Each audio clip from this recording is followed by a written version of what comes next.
Hi, my name is Susan, and today I'm here to share with you my informal assessment video. The technique that I will be sharing with you is audio and videotaped protocols.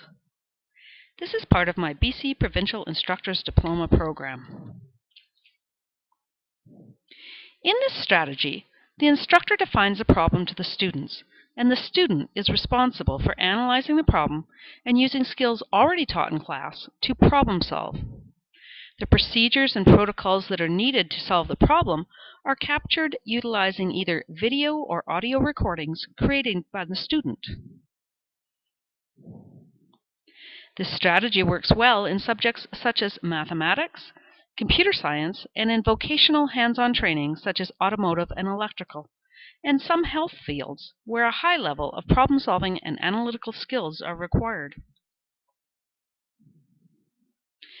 As with any strategy, there are some limitations. It can be very time-consuming for both the learner and the instructor, and because of this, the students may expect that they should receive marks for it. Also, depending on the personality of the student or students involved, they may be hesitant to participate as there is no way to remain anonymous. If the video were not to be shared with class, but was only for the instructor to critique, this may be helpful. This technique is only useful when the subject matter involves a multi-step solution and works best in smaller class sizes. It also has some major advantages. Recording problem-solving techniques and procedures gives the instructor a clear idea of the student's understanding of the principles involved and how the student processes the information that has been learned in class.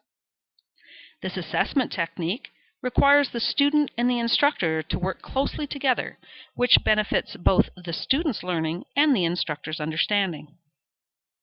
Because of the ability to pause and replay the video, there is opportunity to provide feedback and identify any gaps in understanding or to further educate the student on other or better ways to accomplish the solution. Best practices.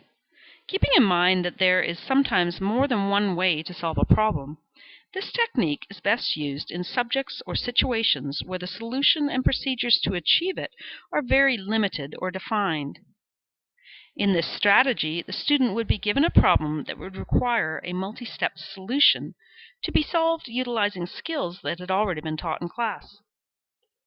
The instructor would need to devise the problem and present it to the students with detailed directions for completing their recording, including the allowed methods, required content, any time limits, and whether a written report was also to be included.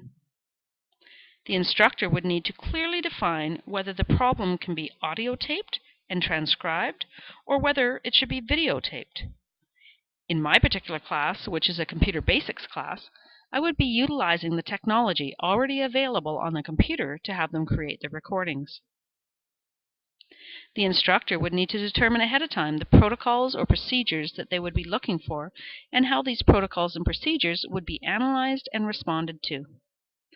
The instructor would need to ensure that all the necessary resources were available to the student and be prepared to give some examples of what is expected and be willing to demonstrate using an alternate problem. The instructor should inform the student what type and how much feedback they can expect and what it is that the exercise itself is trying to establish or teach the student.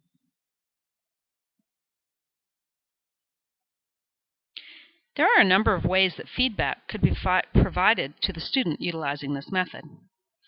One method would be peer feedback.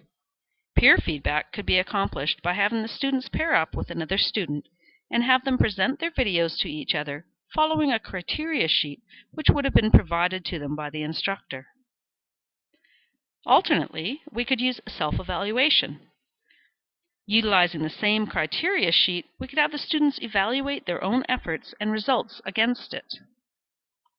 And lastly, instructor feedback. We as instructors could provide one-on-one feedback or our own audio feedback or written comments. No matter which method we use, by providing the detailed feedback in a sensitive and timely fashion, we will be helping the student, along with the instructor, to identify areas of strength or needed improvement and create a better learning experience for the student.